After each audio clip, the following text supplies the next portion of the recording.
Hey, what's up guys? It's me, Mr. J10002, and today I'm going to be talking about EG's performance at Atlanta and ESWC. So most people would say that EG is probably one of the most, if not the most, disappointing team of this year. This is such a huge brand, and the last team that they had in Call of Duty was just a monster powerhouse. They are considered the greatest dynasty in Call of Duty history, so such huge names to live up to. And honestly, just from the looks, this looks like a really good team. These are four well-known players. I would say, Havoc, he's kind of an up-and-comer, but the other three, Nameless, Nagafen, and Study, those are three well-known players in the Call of Duty community. They've been playing for a long time, so you would think just these four players could possibly live up to the old EG name and dominate, but they've been very disappointing this year.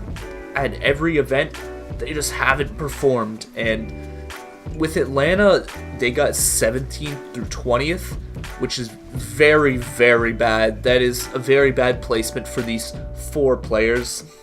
I honestly don't really want to talk about their performance at Atlanta because I'm not going to lie, I didn't even watch a single match of theirs. They weren't really this hyped up team. I didn't really think they were going to do that well here. And plus, they were never even streamed on main stage. I don't even know if they were on Bravo. They might have been like maybe a couple times. So I really don't have anything to say on them at Atlanta. But ESWC is a almost completely different story because for some reason they just completely picked it up at ESWC.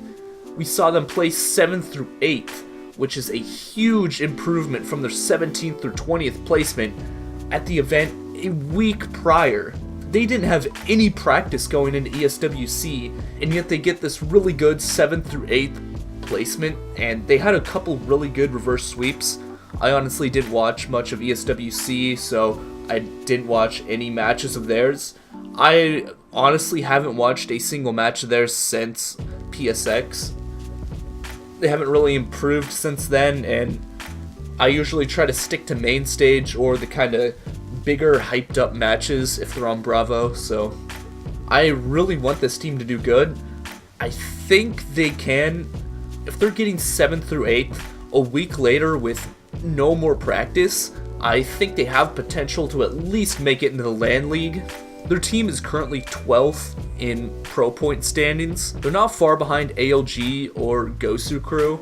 I honestly think with a very good placement at Dallas, they could easily pass Allegiant, Gosu Crew, and maybe even Panda. It would take a couple good 2Ks and a good placement at Dallas for them to honestly get in the league, and I think they can. This team definitely has the most potential out of the four teams above them. Personally, I think they have the most chance to get into the league out of any of these four teams.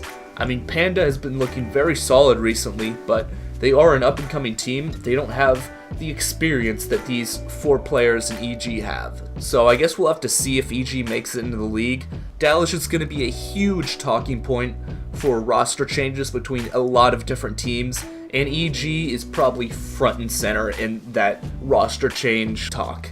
So I would talk more about this whole roster change thing with EG, but I think I'm going to save that for a different video, so I'm not really going to go too deep, and I'll probably just end the video here because honestly there's not much to talk about at all when it comes to EG, for me at least, because I didn't watch anything from EG, and I heard they had a couple really good reverse sweeps, but I didn't watch those, so it kind of sucks. But yeah, I guess we'll see how EG bounces back at Dallas, and we'll see if they could make it into the league, because I really hope they do. So thank you guys for watching, and let me know down in the comments if you think EG will bounce back at Dallas and get better than a 7th through 8th placing at Dallas. So I'll see you guys in the next one. Goodbye.